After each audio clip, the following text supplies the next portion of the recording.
When you're training for a race on the open ocean, you can't always count on mild summer weather.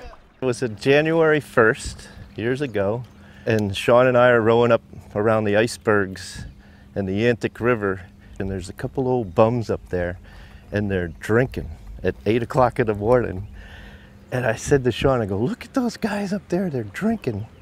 And we rowed a little further, and I said, you know what? They're probably up there drinking going, look at those fools down there rowing. Russell Smith and Sean Burkaw will compete together for the 8th time Saturday in the Blackburn Challenge, a 20-plus mile open water race around Cape Ann. Their daily 3-mile workouts maintain fitness and foster teamwork. I know there's people who are more athletic out there that we often will beat in events, and it's not because we're in better shape, but it's just because we work better as a team. There are ergometers, there's rowing machines you can use, and I'd much rather be out on the water. We row year round. We'll row in January, February.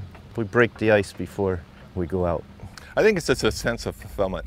Practicing, it just helps you work through the challenges of life and stuff like that. And then out in the rowing, I mean, there's times usually about the 2.5 hour point when you're out there and you know you have another hour to row that you're like, why am I doing this? But then half an hour after you get done, you're like, oh, okay, so when we do it next year,